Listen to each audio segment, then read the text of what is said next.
Assalamualaikum warahmatullahi wabarakatuh.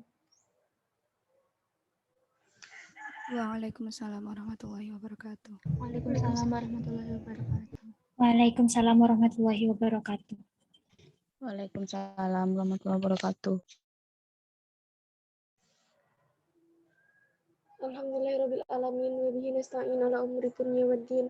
Wassalatu wassalamu ala asrofil anbiya'i wal mursalin wa ala alihi wa sahbihi ajmain. Amma ba'd. Marilah kita panjatkan puji syukur kehadirat Allah Subhanahu wa taala yang telah memberikan rahmat dan berkah sehingga kita dapat menyelenggarakan acara seminar kemuslimahan teknik dengan tema menjadi muslimah berdaya melalui peran dan karya sore ini dengan baik. Salawat dan salam tercurahkan kepada Nabi Muhammad SAW sebagai pemimpin umat, teladan umat Islam yang telah membimbing kita dari jalan yang suram menuju jalan yang terang, yakni Adinul Islam. Saya sebagai pembawa acara sore hari ini akan membacakan susunan acara, yakni yang pertama pembukaan, yang kedua laporan ketua pelaksana, yang ketiga adalah seminar, yang keempat tanya jawab, dan yang terakhir adalah penutup. Acara pertama adalah pembukaan. Mari kita buka acara ini dengan bacaan basmalah. Bismillahirrahmanirrahim. Acara selanjutnya adalah laporan ketua pelaksana. Kepada saudari-saudariah, dipersilakan.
Baik, sepertinya ada kendala.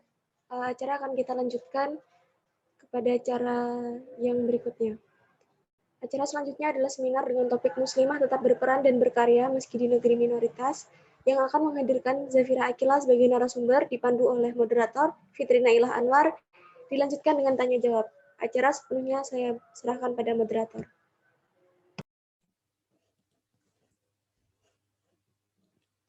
Baik, terima kasih kepada Mbak Prita selaku MC kita pada webinar kali ini yang telah memberikan saya kesempatan untuk melanjutkan acara pada siang hari ini.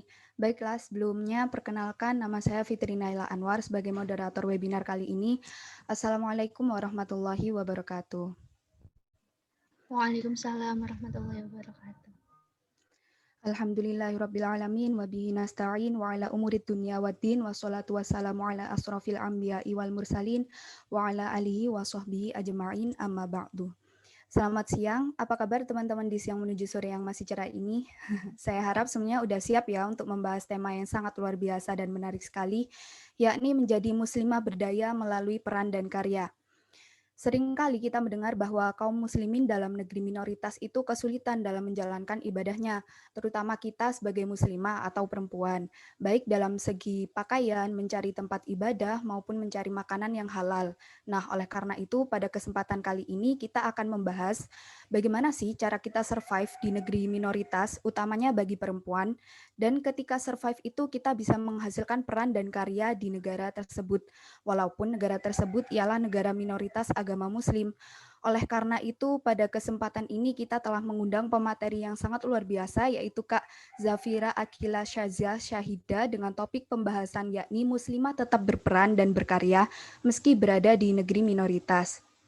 Sebelumnya saya akan menyampaikan peraturan audiens pada webinar kali ini antara lain yang pertama, peserta wajib on kamera selama kegiatan berlangsung, lalu nama peserta harus menggunakan nama lengkap, peserta mengenakan pakaian yang sopan dengan jilbab, peserta wajib mematikan mic ketika kegiatan berlangsung. Jika ingin bertanya pada pemateri, dapat mengetikkan pertanyaan di kolom chat dengan format nama _ pertanyaan. Tak kenal maka tak sayang, izinkan saya untuk menyampaikan CV singkat dari Kak Zafira. Kak Zafira ini mahasiswa Osaka University Jepang yang akan lulus insya Allah di bulan September tahun 2021. Semoga nanti Kak Zafira dipermudah ya Kak. Amin.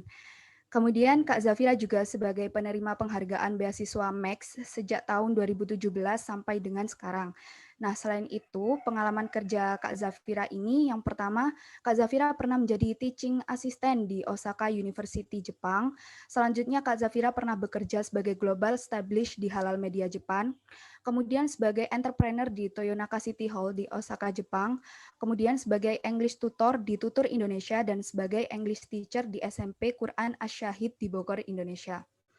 Selain itu, Kak Zafira juga aktif dalam organisasi. Kak Zafira bergabung dalam Human Science Student Council sebagai presiden, kemudian di mass media person in charge di organisasi Overseas Indonesian Students Association Alliance, kemudian sebagai internal vice president di Indonesian Students Association in Osaka Nara, kemudian sebagai media team di Osaka University International Student Association. Selain itu, Kak Zafira juga aktif dalam bidang sosial. Kak Zafira bergabung di organisasi Taiyu Indonesia Foundation sebagai presiden di Osaka, Jepang. Serta Kak Zafira sebagai volunteer di Japanese Nursing Association, di mana Kak Zafira memberi pelatihan kurang lebih ke 60 perawat di Jepang. Nah, Kak Zafira, mohon maaf nih sebelumnya, perlu saya ingatkan bahwa pemaparan materi akan berlangsung selama 60 menit, dan 30 menit kita akan melanjutkan dengan sesi selanjutnya, yaitu sesi tanya-jawab, dan kepada teman-teman yang telah hadir pada webinar siang hari ini, boleh untuk langsung menyimak materi dan dari pemateri, juga melayangkan pertanyaan melewati fitur chat selama pemateri menyampaikan materinya. Oh iya, jangan lupa untuk teman-teman men-screenshot bukti kehadiran yang akan dipakai di form absensi di akhir acara. Terima kasih. Baiklah, langsung saja inilah Kak Zafira sebagai narasumber kita yang sangat luar biasa hari ini. Untuk Kak Zafira, kami persilahkan. Baik, terima kasih Kak. Assalamualaikum warahmatullahi wabarakatuh, teman-teman semua. Waalaikumsalam Assalamualaikum warahmatullahi wabarakatuh. Warahmatullahi wabarakatuh. Oke, jadi sebenarnya hari Jumat ini mungkin kalau misalnya aku karena udah tingkat 4 udah nggak ada kelas gitu ya. Jadi mungkin teman-teman di sini juga mungkin lagi menyempatkan waktu di tengah seluruh kesibukan luar biasa. Udah weekend tapi tetap masih diajak produktif. Seneng banget, alhamdulillah. Nah, di sini kita sharing aja ya, maksudnya tadi sempat disebut bahwa ada waktu 1 jam di mana aku bisa sharing sedikit gitu tentang pengalaman aku di Jepang sebagai mahasiswa, tapi di sini kita benar-benar santai aja, kita berdialog gitu ya, jadi nggak cuma dari aku doang, kalau misalnya teman-teman mau sambil minum, sambil ngemil juga nggak apa-apa, santai aja. Oke, nah buat panitia mungkin aku minta izin untuk screen sharing, boleh ya? Mungkin untuk masih disabled. Iya, sebentar ya, Kak. Santai aja.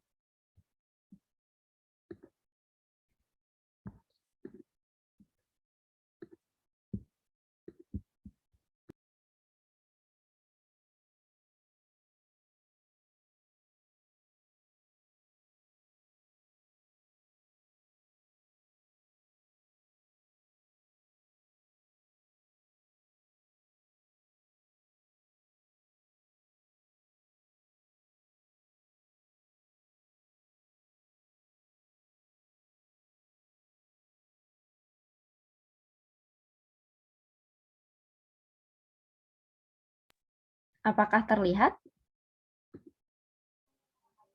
Terlihat, Kak. Sedang Oke. loading ini. Lagi loading. Oke, sip. Nah, jadi judul kita hari ini adalah ngobrol sedikit tentang pengalaman Muslim woman atau perempuan muslimah sebagai minoritas. Tentu ini kisah aku adalah satu dari banyak banget kisah luar biasa lain di sana, dan semoga harapannya ini bisa menjadi sedikit informasi gitu buat teman-teman semua yang memiliki persepsi bahwa kayaknya susah deh jadi perempuan muslim pengen kuliah ke luar negeri, kayaknya susah deh nanti banyak tantangannya. Nah, di sini tentu aku nggak akan bilang bahwa ini sebenarnya nggak ada tantangannya atau bahkan tantangannya berat banget, karena semua orang pasti beda-beda ya gitu cara menyikapinya, tapi ini adalah pengalaman pribadi aku. Nah, sebelumnya tadi udah dikenalin sedikit sama teman-teman panitia dari Semantik, jadi kita lanjut aja. Mungkin teman-teman yang lain juga pernah ngelihat aku di YouTube, di mana aku sering bagi pengalaman tentang waktu aku ini ya sebagai mahasiswa di Jepang, dan sedikit kehidupan aku sebagai mahasiswa Muslim minoritas di Jepang juga. Jadi nanti buat teman-teman yang kepo bisa nanti langsung cek aja. Nah, sebenarnya Muslim di Jepang tuh kayak gimana sih sebelum aku mau mulai berkisah gitu ya. Aku pengen share sedikit secara konteks gitu biar kita di sini nggak ada misinformasi. Sebenarnya teman-teman kalau misalnya kita lihat semakin ke sini itu tuh udah semakin banyak meningkat jumlah Muslim yang tinggal di Jepang, dan ini baru banget ya artikelnya Januari 2021, masih agak baru lah gitu. Dan there is an increasing number of Muslim di Jepang, dan kalau misalnya bisa dilihat ada berbagai macam gitu alasannya. Karena banyak mahasiswa seperti aku gitu ya yang mungkin berkenalan dengan orang Jepang, lalu orang Jepang tertarik nih, terus abis itu mereka mau alaf, atau misalnya dari berkembangnya bisnis-bisnis halal yang ada di Jepang, sehingga semakin banyak nih negara-negara tetangga kan Southeast Asia ya, Asia,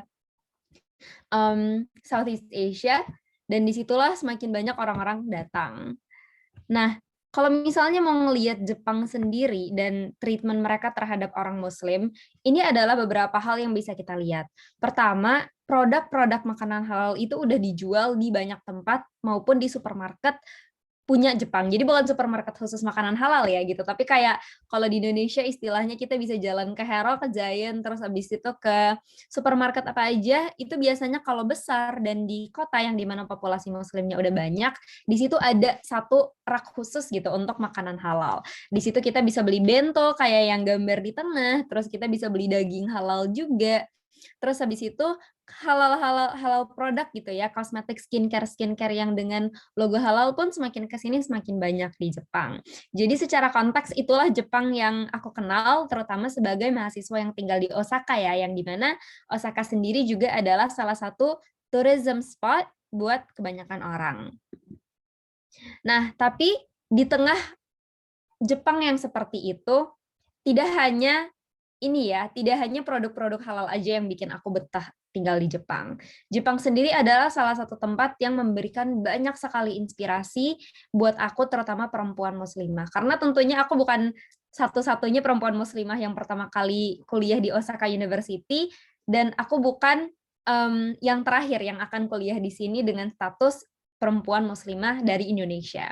Aku mau kenalin sedikit, salah satunya adalah Mbak Gita. Mbak Gita di sini adalah seorang ibu, seorang ini ya, dulunya adalah bidan, dan sekarang baru aja wisuda PhD, gitu. PhD itu berarti S3 ya, S1, S2, S3, dan setelah lulus S3, beliau saat ini sedang melanjutkan postdoktoral di Jepang juga.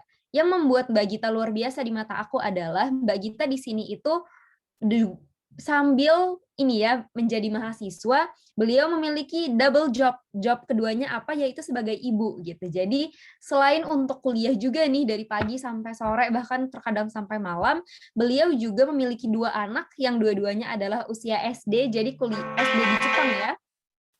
Dua-duanya SD di Jepang, dan Mbak Gita itu benar-benar bersikeras bagaimana caranya untuk bisa kuliah jalan dan memastikan pendidikan anak-anaknya, lalu anak-anaknya beridentitas sebagai Muslim itu juga terjaga. Jadi ini adalah salah satu perempuan yang sangat aku kagumi di sini gitu ya. Kalau setiap ketemu rasanya semangatnya nggak habis-habis. Nah, Selain itu ada satu lagi juga namanya Mbak Dindi. Mbak Dindi itu dari Bandung. Beliau adalah seorang muslimah yang benar-benar aku kagumi karena beliau itu menurut aku cara berislam yang paling pengen aku contoh. Kalau misalnya teman-teman ngelihat perempuan menggunakan niqab gitu ya, mungkin banyak stereotip tertentu kayak pasti dia strict, pasti dia nggak mau hangout sama kita, apalah bener-bener stereotip yang sebenarnya nggak benar gitu ya.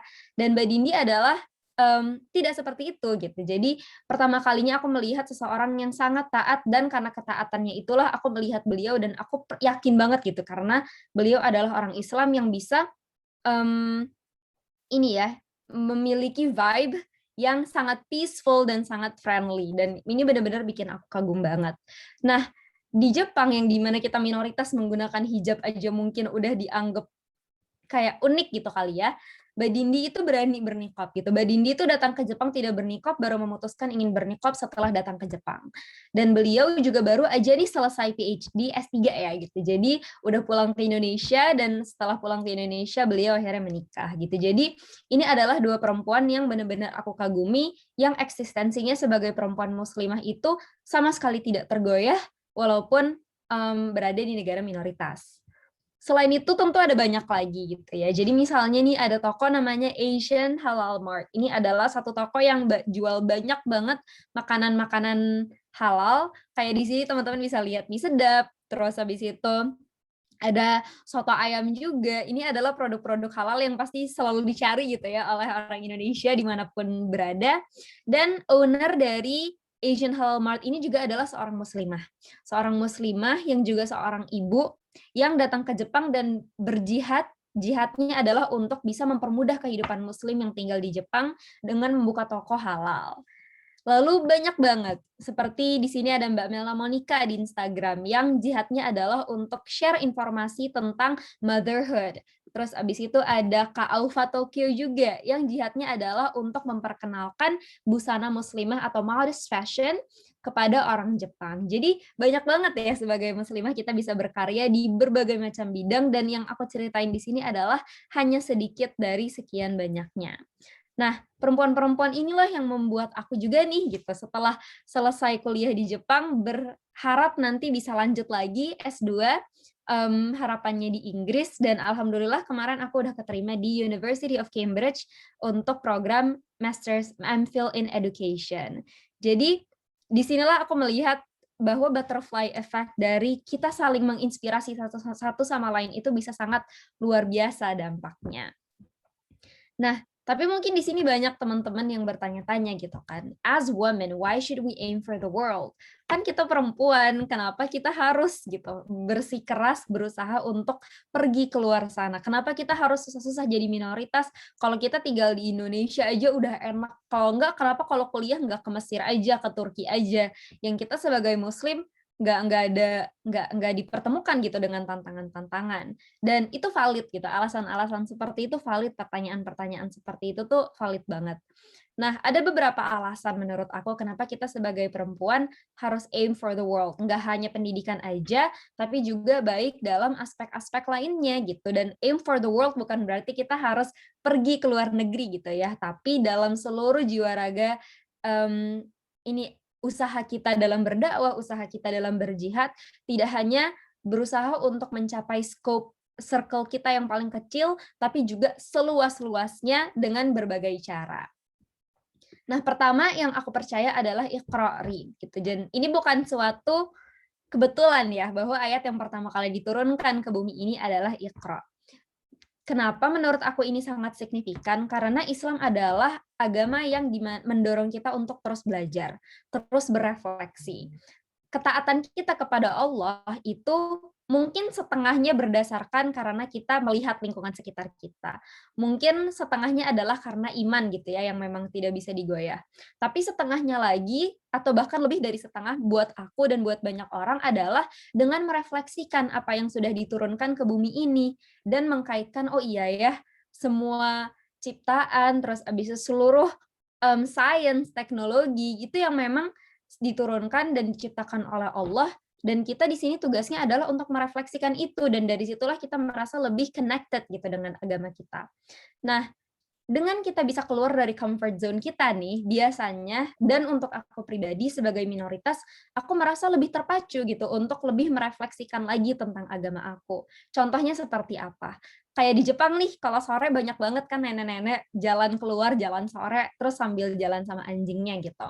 Terus habis itu aku ngehindar, terus teman-teman aku nanya, wah Zaf, kenapa ngehindar gitu? Terus aku bilang, kan najis, tapi kan mereka nggak ngerti najis itu apa. Nah, terus aku akhirnya harus baca-baca lagi gimana ya cara ngejelasinnya kepada teman-teman aku yang non-muslim yang nggak ada konsep mengenai apa yang najis, apa yang suci. Terus aku pernah waktu itu lagi makan fish and chips misalnya. Terus aku makan garpunya di tangan kanan, pisaunya di tangan kiri. Biasanya kalau kita makan steak atau makan sesuatu yang pakai fork and knife, itu garpunya sebelah kiri, motongnya pakai kanan gitu kan. Tapi kan aku nggak mau tuh kayak mager banget nanti dituker-tuker lagi. Akhirnya garpunya aja di kanan, tinggal potong, tinggal makan. Ditanya sama teman-teman aku, Zaf, ngapain? Kenapa nggak di mana-mana kan motong lebih enak pakai tangan kanan gitu. Emang kamu left handed, emang kamu kidal, kidal bener ya namanya. Terus habis itu aku mikir, oh iya ya, gimana cara ngejelasinnya? Kenapa tangan kanan? Kalau misalnya mereka tidak ada pemahaman mengenai setan atau mengenai tangan kiri itu tangan yang misalnya tangan kanan itu tangan yang baik, contoh seperti itu. Jadi inilah pertanyaan-pertanyaan yang akhirnya dibenturkan kepada aku, yang selama ini, selama aku besar di Indonesia, nggak pernah ditanyakan gitu, karena kita mikirnya kayak, ya udahlah itu mah udah make sense, ngapain ditanyain gitu kan. Tapi begitu keluar negeri, keluar dari comfort zone, disinilah aku mulai didekatkan lagi gitu ya. Aku melihatnya itu adalah cara Allah mendekatkan aku dengan keyakinan aku. Itu contoh pertama. Nah, yang kedua, whoever travels a path in search of knowledge, Allah will make ease for him, them, a path to paradise. Siapapun yang berjalan menempuh perjalanan untuk mencari ilmu, maka insya Allah Allah akan mempermudah jalannya kepada jannah atau ke surga. Dan ini knowledge bisa dalam bentuk berbagai macam ya gitu, bisa sesuatu yang di quantifiable akhirnya menjadi degree, menjadi GPA, menjadi IPK, atau bisa knowledge dalam berbagai macam hal. Nah, aku yakin banget gitu sama janji Allah yang satu ini, bahwa dengan aku berusaha untuk keluar, dengan aku berusaha untuk mencari ilmu sejauh mungkin ke tempat yang paling relevan gitu ya dengan ilmu yang ingin aku cari, maka disitulah nanti Allah juga akan mempermudah jalan aku nantinya insya Allah ke surga. Nah, ini adalah satu benefit lain. Dan ini adalah yang sangat aku rasakan baru di Jepang ini setelah aku meninggalkan Indonesia. Dengan kita belajar, kalau di program aku nih, aku itu programnya Human Sciences dan aku program internasional. Jadi walaupun di Jepang, kelas aku itu menggunakan bahasa Inggris full gitu. Jadi kalau teman-teman lihat di sini, teman-teman bisa lihat orang dari berbagai macam negara. Ada yang dari Amerika, dari Vietnam, terus habis itu dari negara yang dari UK, dari Sweden gitu ya. Jadi banyak banget gitu teman-teman. Dan disitulah aku menjadi satu-satunya orang yang berkerudung. Dan di situ aku membawa identitas tidak hanya sebagai satu-satunya Muslim, tapi juga menjadi satu-satunya orang Indonesia gitu. Dan disinilah kita diajarkan bukan what to think, bukan apa yang harus kita pikirkan, tapi how to think. Bagaimana cara berpikir. Dan ini benar-benar kalau buat aku pertama kalinya mengalami ini setelah aku ke Jepang. Maksudnya gimana? Kalau misalnya selama ini di Indonesia gitu ya, aku juga 12 tahun SD sampai SMA di Indonesia, terus abis itu sempat kuliah sebentar di Indonesia juga. Yang aku rasakan adalah kebanyakan dari yang dipelajari itu ya udah ditulis, dicatat, terus udah kita telan begitu aja. Jadi bukan dibantu untuk mengasah benak kita, pikiran kita untuk menemukan kenapa sih misalnya hukum Newton itu rumusnya seperti ini, tapi ya udah hukum Newton adalah ini, catat besok ujian rumusnya ini. Contoh kayak gitu. Tapi kalau misalnya di Jepang tidak seperti itu. Di sini benar-benar diasah critical thinking-nya, di mana contoh nih, kita lagi ngomongin satu kasus. Kalau misalnya kasus yang rame misalnya apa ya? Kalau di Jepang ini kasus yang rame adalah biasanya tentang sejarah Korea dan Jepang. Karena Jepang kan dulu menjajah Korea toh. Terus habis itu sampai hari ini Korea itu masih meminta perminta maafan dari Jepang gitu. Padahal menurut Jepang mereka udah berkali-kali minta maaf, udah membayar untuk reparasi juga, kenapa sampai hari ini harus minta maaf? Nah terus biasanya suka debat tuh gitu ya. Debat ada yang pro Korea pantas meminta reparasi, pantas mereka minta Jepang untuk bertanggung jawab. Ada juga tim yang percaya bahwa Jepang tuh udah berkali-kali ngasih reparasi, udah minta maaf, kenapa masih menjadi isu sampai hari ini gitu. Dan yang aku suka adalah ketika dikasih case seperti ini, kita semua diberikan hak yang sama untuk berbicara, kita semua diberikan kesempatan yang sama untuk berbicara, untuk beropini, dan ketika kita memiliki clash in opinion, itu nggak masalah gitu. Jadi nggak berarti setelah kita berbeda opini, keluar dari ruangan, terus abis itu kita digibahin di Twitter atau misalnya digibahin di second account, nggak ada yang kayak gitu. Jadi kita sama-sama agree to disagree, dan ini adalah satu environment menurut aku untuk pendidikan yang dimana benar-benar mengasah critical thinking juga yang nggak pernah aku dapatkan di Indonesia. Jadi ini satu benefit. Nah, benefit lainnya adalah tentu language skills. Karena terpaksa ke luar negeri gitu ya, mau gak mau aku terpaksa harus berbahasa lain. Di sini selain bahasa Jepang juga bahasa Inggris. Nah, karena terpaksa itulah mau gak mau akhirnya jadi terbiasa gitu. Dan kalau misalnya banyak teman-teman yang nanya gitu ya, gimana sih cara belajar bahasa Inggrisnya, dipakai. Bener-bener itu aja jawaban yang aku punya, dipakai. Dan ini juga makanya nggak 100% ikhlas juga, tapi mau nggak mau harus digunakan karena harus bisa survive di negara orang. Dan language skills pun tentu nggak cuma hanya bagaimana kita berkomunikasi gitu ya, bukan hanya berkomunikasi sehari-hari, tapi juga bagaimana kita caranya bisa baca jurnal, bisa baca bukan hanya mengerti artinya, tapi memahami konteksnya. Ini juga satu skill yang perlu diasah, yang tidak terasah biasanya kalau misalnya kita tidak menaruh posisi kita di mana kita terpaksa untuk melakukan hal itu. Terus habis itu caranya bisa menyusun satu presentasi menggunakan bahasa Inggris, mendeliver argument, ini adalah sesuatu yang kembali lagi harus diasah, yang tidak terasah biasanya kalau kita nggak terpaksa untuk melakukan hal tersebut. Nah, inilah hal-hal yang aku pelajari juga di Jepang yang menurut aku sebagai seorang muslimah juga, ini sangat bermanfaat karena suatu hari nanti mungkin aku akan ditaruh di posisi di mana aku harus kayak misalnya isu yang lagi hangat dan akan selalu hangat seperti Israel Palestina gitu ya. Ketika aku harus bisa menjelaskan isu yang terjadi kepada teman-teman aku orang Jepang, orang Amerika, orang awam yang nggak ngerti betul, ketika aku ingin menjelaskan isunya, tentu aku harus bisa memahami isunya. Tentunya aku harus bisa memiliki communication skill yang dimana aku bisa menjelaskan secara komprehensif, tapi juga nggak bertele-tele gitu. Nah, ini adalah sesuatu yang kepake banget gitu. Jadi in our daily lives di luar ruang akademik. Nah, dan tentu aja kita juga harus bisa dengan language skills itu terasah juga skill untuk menulis gitu. Jadi kalau misalnya kita pengen nulis artikel, kan banyak banget nih hari gini kalau misalnya kita mau nyari informasi, nggak cuma di blog tapi juga di Instagram carousel atau misalnya di microblog. Nah, dengan terasahnya language skills kita dalam writing, disitulah kita juga terasah cara untuk bisa membentuk satu argumen yang bisa nantinya bermanfaat untuk banyak orang. Nah, ini adalah benefit-benefit tertentu.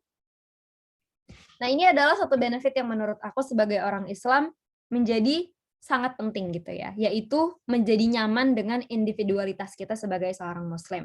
Menurut aku, tentu walaupun kita di Indonesia juga pasti kita mungkin sering terbentur gitu ya dengan krisis identitas kita gitu. Mungkin dengan kita melihat teman kita yang misalnya tidak berhijab, tapi taat banget. Terus abis itu kita mikir, ya berarti untuk taat juga nggak mungkin berhijab dong, mungkin ada benak-benak seperti itu. Atau misalnya kebalikannya, kita melihat teman kita berhijab, tapi akhlaknya tidak merefleksikan Islam gitu. Dan terus kita akhirnya jadi krisis identitas juga kayak, wah kalau misalnya kayak gitu, gue juga bisa dong ikut-ikutan kayak dia, toh nggak ada yang tahu juga, contoh seperti itu. Nah, untuk bisa nyaman dengan individualitas kita sebagai orang Islam itu tentu bukan suatu proses yang mudah. Biasanya ini butuh butuh proses pembiasaan lama, dan buat aku pun setelah datang ke Jepang perlu waktu juga. Di awal aku sempat gak enak banget ngasih tahu teman-teman aku, abis ini zuhur aku harus sholat dulu, boleh nggak kita mampir ke musola? Tuh aku nggak enak banget ngomongnya. Dan kalau misalnya lagi main di rumah teman aku, udah masuk waktu sholat, terus aku sholatnya harus di rumah mereka, aku sempat gak enak banget mau bilang, numpang boleh nggak sholat di kamar, misalnya kayak gitu tuh bener-bener rasanya, duh takutnya mereka nanti nggak mau temenan sama aku kalau misalnya mereka tahu apaan sih Zafira hidupnya ribet banget, misalnya kayak gitu. Nah, tapi dengan aku memaksakan diri untuk mengutarakan hal-hal seperti itu, kayak misalnya, aku harus sholat di waktu tertentu, aku harus ke mushola, aku puasa loh hari ini jadi aku nggak makan, kalau misalnya kita ke restoran, boleh nggak restorannya yang Muslim friendly, karena aku nggak bisa makan apa yang bisa kalian makan. Itu benar-benar membutuhkan satu pembiasaan, sampai akhirnya teman-teman aku pun lama-kelamaan malah jadi dari mereka yang kayak, "Zaf, udah sholat belum?" Misalnya kayak gitu. Atau misalnya kalau misalnya mau jalan, mereka duluan yang bilang, "Ya udah kalau misalnya kayak gitu kita jalannya jam segini aja biar Zafira bisa sholat dulu di rumah," misalnya kayak gitu. Dan ini membutuhkan proses ya teman-teman. Ini adalah salah satu contoh video gitu yang aku bikin, aku publish di YouTube juga, di mana aku kuis dengan teman aku tanya-tanya nih, dia sebenarnya sejauh mana sih tahu tentang Islam setelah 3 tahun berteman dengan aku. Dan lumayan banyak gitu yang membuat aku akhirnya merasa tenang bahwa, oh nggak salah loh sebenarnya aku tetap kekeh dengan identitas aku sebagai orang Islam, karena aku punya hak untuk melakukan itu, dan teman aku juga sebenarnya kayak, ya udah santai aja gitu. Kalau misalnya mereka memang baik untuk kita, maka mereka akan tetap stay di samping kita, apapun identitas kita, ya kan? Gitu. Nah, contoh kecil gitu ya, kayak misalnya nih tadi aku sempat bilang, ini adalah chat aku sama teman aku namanya Nami, kita lihat yang dikotakin kuning gitu. Katanya jadi ceritanya untuk konteks, Nami dan aku dan salah satu teman kita juga pengen jalan-jalan bertiga. Terus abis itu Nami bilang, I'm assuming we would eat lunch there, but Zafira, do you have any ideas? If not, I can look for some. Kayaknya kita bakal makan siang di sana nih. Zaf, ada tahu tempat nggak? Kalau misalnya enggak, nanti gue aja yang cari, kata Nami gitu. Terus habis itu aku bilang, boleh nggak kita ke restoran ini, Malaysian restoran yang ada di Umeda. Umeda itu nama tempat di Osaka. Terus aku bilang, restorannya halal loh gitu. Terus habis itu katanya mereka, oh iya, tadi juga sempat lihat online, ya udah ayo kita ke sana. Ini satu contoh kecil gitu ya, yang bagaimana membutuhkan dari kita dulu nih untuk berani, sehingga teman kita akhirnya bisa terbiasa dengan custom kita. Ini contoh lain. Ketika aku mau jalan sama salah satu teman aku namanya Kaede yang tadi muncul di YouTube bareng aku, dan aku tanya, boleh nggak nanti pas jalan kita mampir ke masjid dulu, karena kita ceritanya waktu itu mau ke Kobe, dan di Kobe itu ada satu masjid gitu ya, masjid besar, dan aku bilang, cuma 4 menit kok dari restorannya tempat kita mau makan. Terus habis itu katanya dia, oh ya iyalah, ya udah ayo gitu. Maksudnya kenapa dibawa ribet gitu. Dan sampai sekarang pun kalau misalnya tiap aku tanya boleh nggak sholat, mereka selalu bilang udah nggak usah izin sholat, mah sholat aja gitu, kayak ngapain nanya ke kita. Jadi ini benar-benar membutuhkan pembiasaan ya teman-teman, dan kebanyakan dari kita itu biasanya kalau misalnya teman-teman bisa langsung nyaman dengan itu, parah keren banget gitu. Tapi karena aku tipe orang yang kayak, duh nggak yakin nih, jadi butuh pembiasaan di awal sampai akhirnya sekarang pun teman-teman aku sudah sangat memahami gitu ya, kemampuan mereka sebagai non-muslim, dan aku sangat nyaman tinggal di Jepang karena itu. Dan tentunya dengan kita keluar dari comfort zone kita, dengan kita berusaha untuk meraih international experience, kita juga bisa mendapatkan networking experience like never before. Karena di sini kita nggak adil kan, kalau misalnya kita cuma minta orang doang yang paham culture kita, tapi kita nggak memahami juga culture orang lain. Jadi disinilah ada timbal baliknya, di mana sebagai orang Islam kita juga memposisikan kita, tentu kita harus gitu ya, bisa tetap stay sesuai dengan prinsip. Tapi adalah momen-momen di mana kita juga harus bisa menyikapi budaya-budaya orang lain, tidak dengan judgement, tapi dengan respect, dengan menghargai gitu. Jadi kayak misalnya contoh kecil adalah teman-teman merayakan Christmas. Ini nggak cuma keluar negeri, pasti di Indonesia juga kita ada gitu kan teman-teman yang merayakan Natal, atau misalnya ada teman aku yang Buddha yang misalnya selama 2 minggu harus puasa, nggak boleh makan makanan tertentu, atau misalnya custom-custom Jepang lainnya. Nah, disitulah kita berusaha memahami bahwa, oh, di sini bukan hanya kita aja gitu ya, kita harus datang dengan open mind, di mana mungkin kita bertemu dengan teman-teman yang misalnya LGBT, dan di situ kita belajar bagaimana caranya bisa menyikapi hal-hal seperti itu. Dan menurut aku ini adalah sesuatu yang tidak bisa kita dapatkan kalau kita stay in our comfort zone, dan ini yang aku yakini selama aku tinggal di Indonesia. Nah, tentu ada banyak hal-hal unik lainnya yang bisa kita dapatkan gitu ya dengan kita keluar negeri. Contohnya kayak unique work experience. Ini adalah satu foto di mana aku mengajar anak Indonesia yang lahir di Jepang, besar di Jepang, orang tuanya orang Indonesia, dan karena di Jepang itu belajar bahasa Inggrisnya sedikit lebih telat kalau dibandingin sama orang Indonesia, jadinya orang tuanya minta, "Zaf, boleh nggak minta tolong anaknya diajarin bahasa Inggris?" Aku bilang, "Oh ya udah, ayo," gitu. Dan disitulah aku bertemu dengan komunitas-komunitas Muslim lainnya. Terus abis itu di sini juga ada salah satu foto di mana aku menjadi translator untuk salah satu anak Malaysia yang baru datang ke Jepang, yang belum lancar nih bahasa Jepangnya. Jadinya aku tiap 1 minggu sekali dulu sering datang untuk bantu duduk di sebelah dia dan menjelaskan apa sih yang sedang diinstruksikan oleh gurunya. Nah, ini adalah work experience yang menurut aku, kalau misalnya aku tetap di Indonesia mungkin nggak pernah aku dapatkan gitu, dan aku nggak akan tahu sebagaimana orang asing di luar sana, muslim maupun non-muslim itu juga butuh loh bantuan-bantuan dari orang-orang asing lainnya.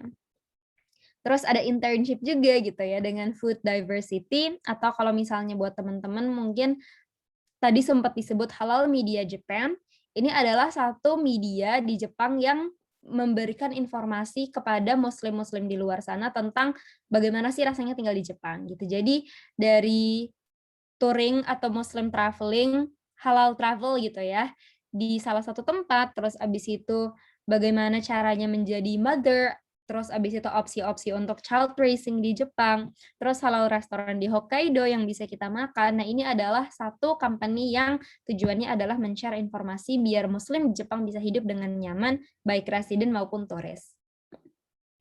Setelah itu, di sini juga ada contoh nih salah satu produk dari Halal Media Japan, yaitu peta gitu ya, denah gitu. Kalau misalnya teman-teman pernah datang ke Jepang atau misalnya pernah dengar kota-kota seperti Tokyo atau Kyoto, nah di sini adalah tugasnya Halal Media Japan untuk bisa men-share informasi. Jadi sholat bisa di mana sih, terus tempat-tempat yang harus dikunjungin di mana, terus abis itu yang makanan halal di mana aja.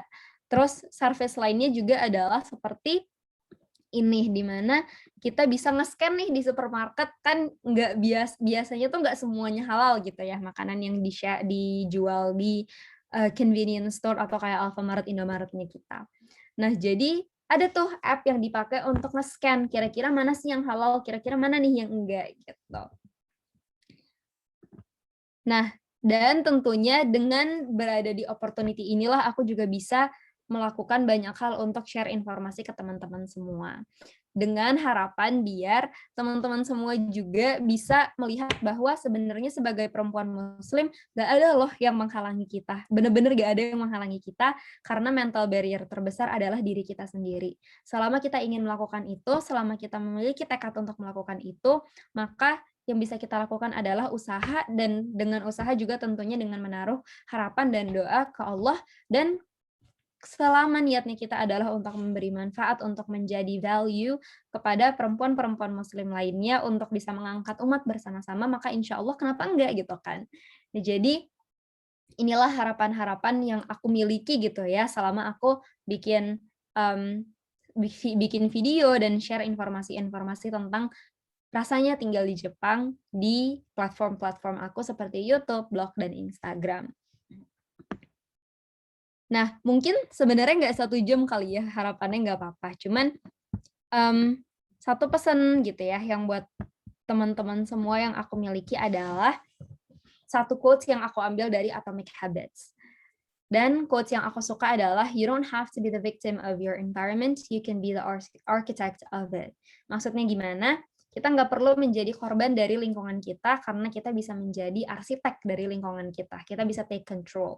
Kenapa aku suka banget sama quotes ini? Karena sebagai muslimah gitu ya, terkadang kita memiliki benak-benak bahwa ya iyalah kita nggak bisa karena kita cewek, kan kodrat kita misalnya jadi ibu, jadi istri, terus habis itu kodrat kita ini, kodrat kita itu. Betul gitu. Dan itu semua nggak salah. Memang karena sebagai perempuan kita memiliki fitrahnya.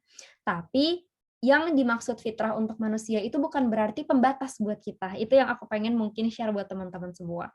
Di sini juga di Jepang aku sudah menikah gitu ya. Suami aku juga kuliah, kita sama-sama lagi berjuang untuk bisa kuliah bareng-bareng. Dan fitrah aku di sini adalah sebagai istri tentu adalah untuk bisa berbakti kepada suami aku. Tapi fitrah aku sebagai orang muslim adalah untuk menebar manfaat untuk banyak umat, dan kita bisa mengambil role itu di saat yang bersamaan. Jadi bukan satu atau lainnya, tapi semuanya aja. Kenapa enggak selama kita mampu. Jadi we don't have to be the victim of our environment. Karena kita adalah arsiteknya, we can take control, we have to take control of our own narrative. Gitu. Kurang lebih itu dari aku. Kurang lebihnya mohon maaf. Assalamualaikum warahmatullahi wabarakatuh. Waalaikumsalam warahmatullahi wabarakatuh. Terima kasih Kak Zafira. Nah, alhamdulillah setelah kita mendengar tentang pengalamannya Kak Zafira tadi, mungkin teman-teman bisa langsung termotivasi ya. Alhamdulillah kita memasuki ke sesi tanya jawab. Untuk itu silakan pada teman-teman bisa langsung kirim pertanyaan ke fitur chat. Dan untuk sistemnya itu setiap pertanyaan langsung dijawab oleh Kak Zafira gitu ya Kak. Serta waktu untuk sesi tanya jawab sekali lagi hanya 30 menit. Oke, ini ada pertanyaan yang masuk. Sebentar. Dari Kak Febrina Korirul. Assalamualaikum warahmatullahi wabarakatuh. Mohon izin mau bertanya Kak Zafira, apa yang membuat diri kakak yakin dan termotivasi untuk mengambil keputusan mengenyang pendidikan hingga ke luar negeri? Terima kasih banyak Kak atas ilmu dan wawasannya yang telah kakak bagi untuk kami. Nah, itu pertanyaan Kak. Oke. Aku tersambung ya? Oke. Yang membuat aku yakin untuk kuliah ke luar negeri, sebenarnya kuliah bisa di mana aja gitu ya, menempuh ilmu itu bisa di mana aja. Tapi untuk bisa mendapatkan life experience, inilah yang biasanya kita benar-benar terinfluence oleh lingkungan kita. Dan ketika aku SMA, aku merasakan bahwa aku udah mentok nih rasanya, udah banyak banget yang aku pelajari dari lingkungan aku selama 12 tahun yang kurang lebih sama, dan aku benar-benar ingin bisa belajar lebih lagi untuk bisa nantinya menebar manfaat dalam skala lebih besar lagi gitu. Maksudnya gimana? Aku pengen kerja di lingkungan multinasional. Aku bisa ingin mengenalkan budaya aku, terus abis itu lifestyle aku ke lingkungan yang multinasional. Untuk melakukan itu tentu kita harus latihan dulu gitu kan, harus ada adjustment period.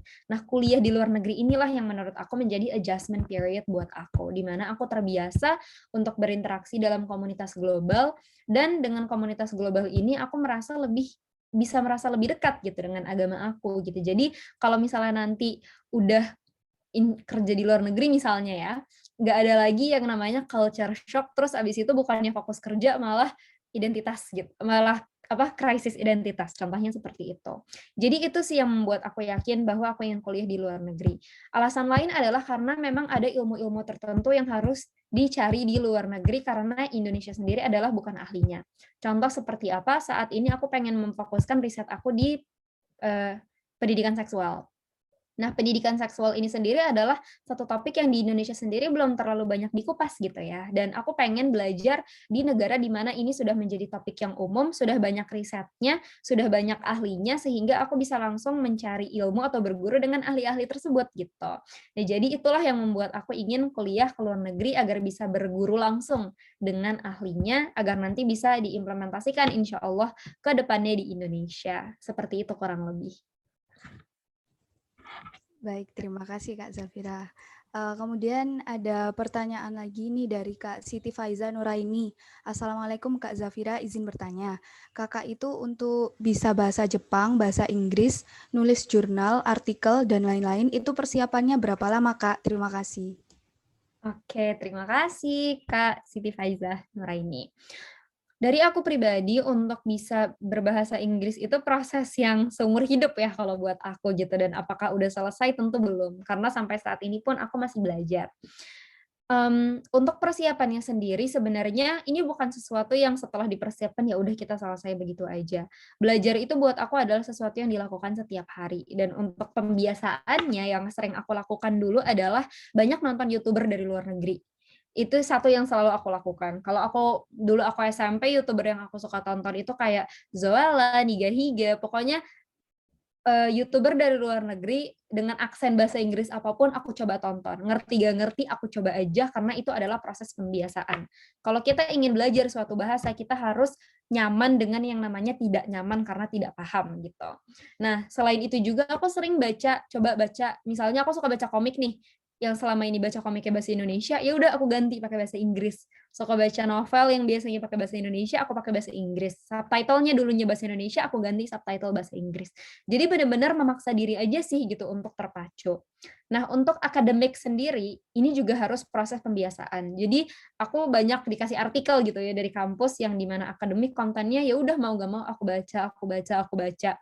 Sampai yang tadinya itu baca artikel lama banget karena nggak ngerti-ngerti, cuman di skim sekarang aja kayak oh ya udahlah kurang lebih artinya seperti itu gitu. Jadi untuk persiapan atau pembiasaan menurut aku ini adalah proses umur hidup karena kita semua nggak boleh terlalu puas dengan kemampuan kita gitu ya. Selalu ada yang bisa kita raih lagi di atas sana.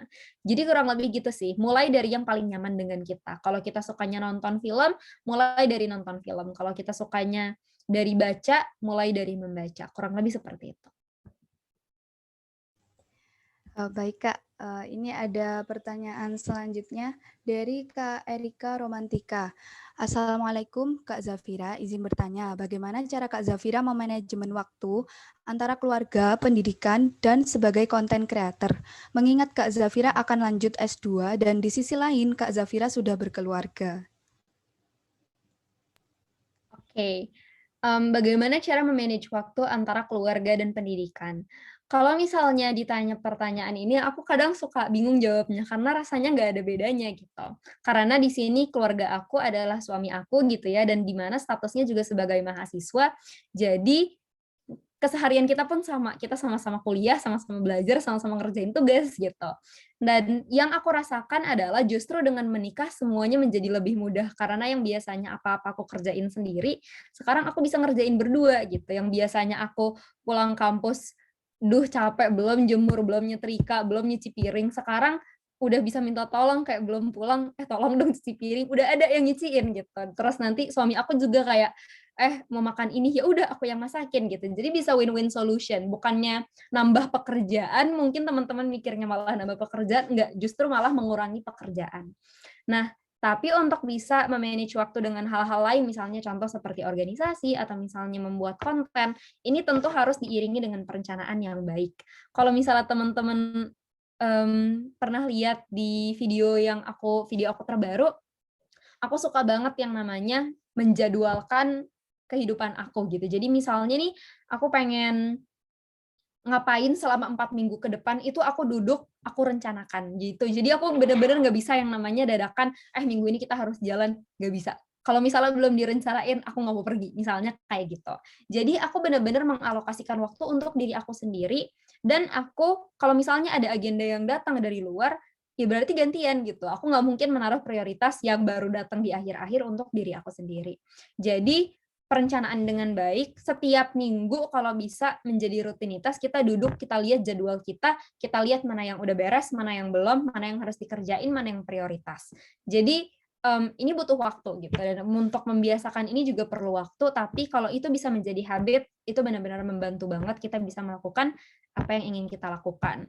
Dan kalau misalnya kita bisa merencanakan dengan baik juga, kalau misalnya kita ada hari ini mau scrolling TikTok, pengen rebahan aja, itu udah nggak ada rasa bersalah gitu. Karena toh yang pengen kita lakuin, udah kita lakukan, atau kita udah tahu pasti bakal dilakuin di waktu tertentu. Jadi istirahat atau rebahan juga bisa menjadi bagian dari produktivitas kita.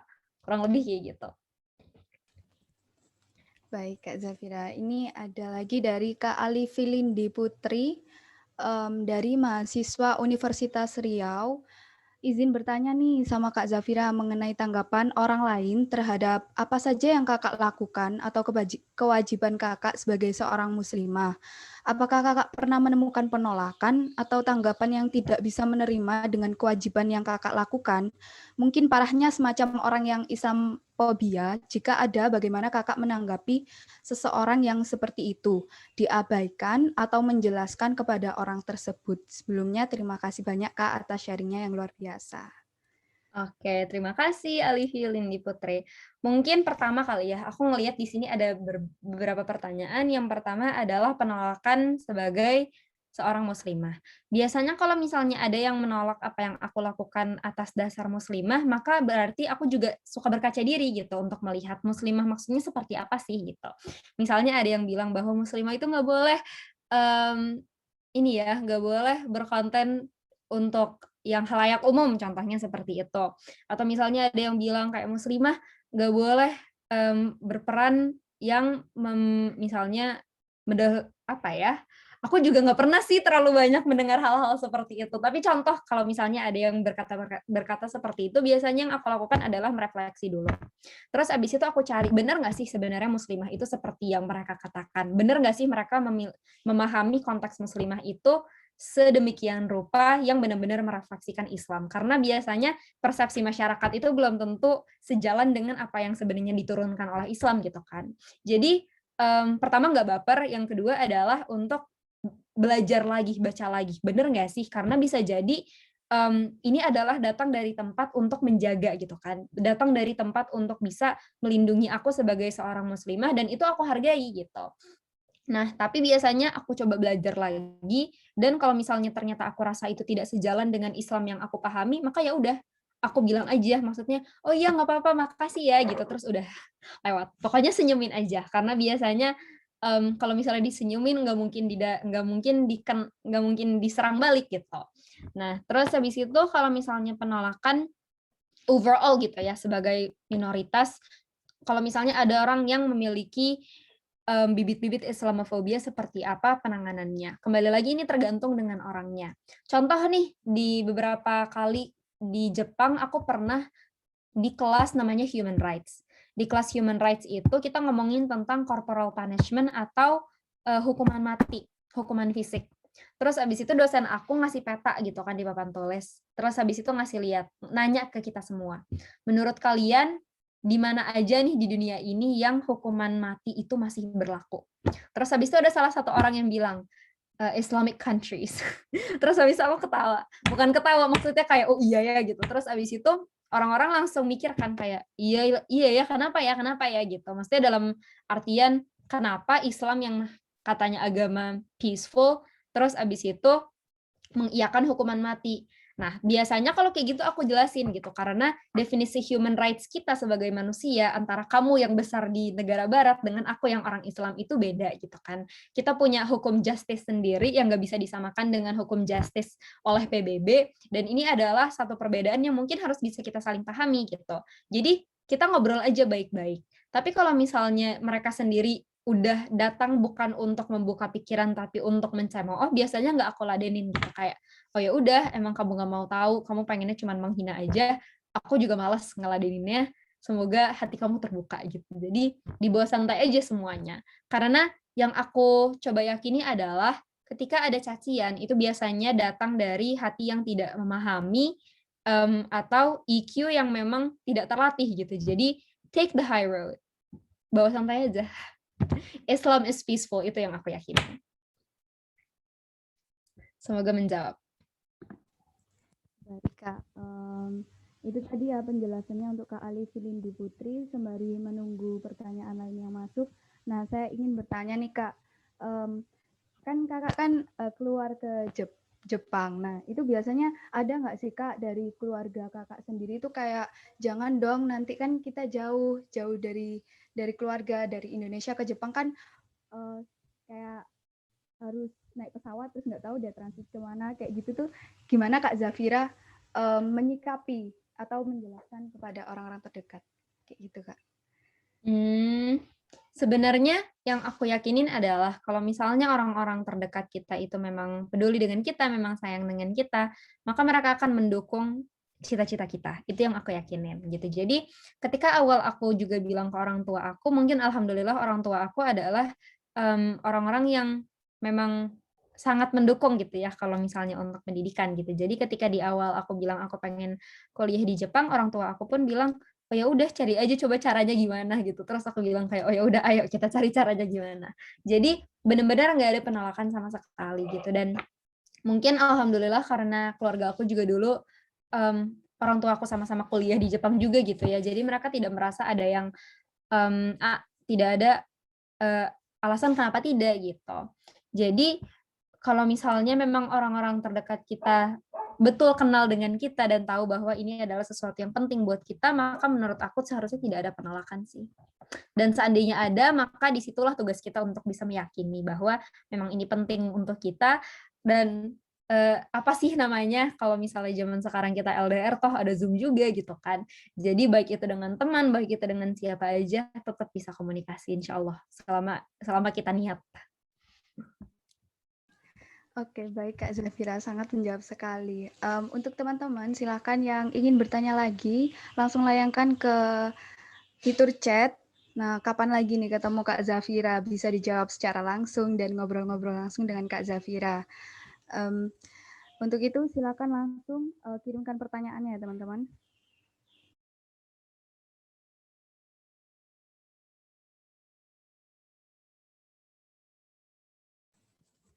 Jika serasa tidak ada pertanyaan lagi, bisa langsung kita akan akhiri. Dan sebelum diakhiri nanti akan ada sesi dokumentasi bersama dengan Kak Zafira. Oke, baiklah. Saya rasa ini udah nggak ada pertanyaan lagi ya. Dan waktunya nanti takutnya keburu Kak Zafira juga di sana udah azan maghrib. Untuk itu kita langsung tutup aja ya.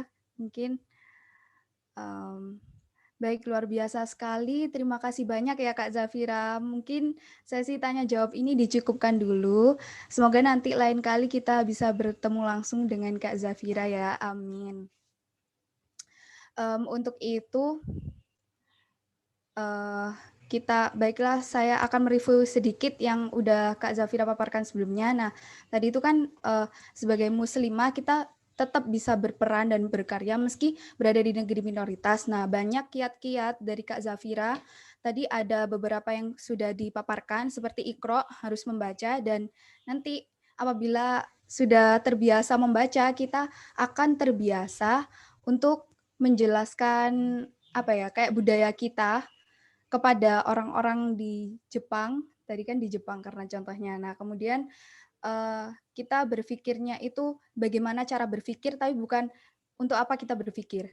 Jadi apabila kita terbiasa untuk mengkritisi suatu hal, maka kita nanti akan dapat menyerap implementasi kehidupan yang ada di dunia nyata. Kemudian tidak lupa juga untuk menyikapi respect budaya dengan orang lain. Bukan hanya orang lain yang hanya harus respect ke kita, jadi kita juga timbal balik untuk respect ke orang lain.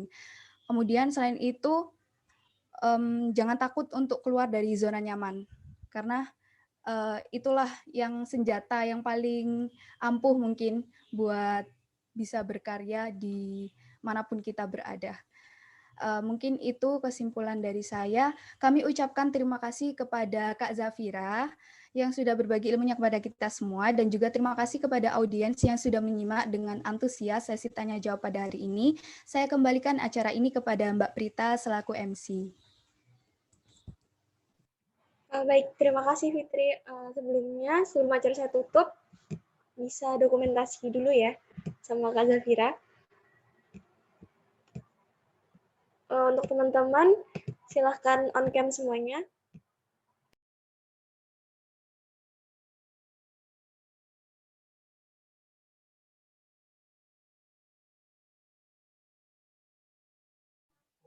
Oke, ini yang pertama dokumentasi yang slide pertama dulu.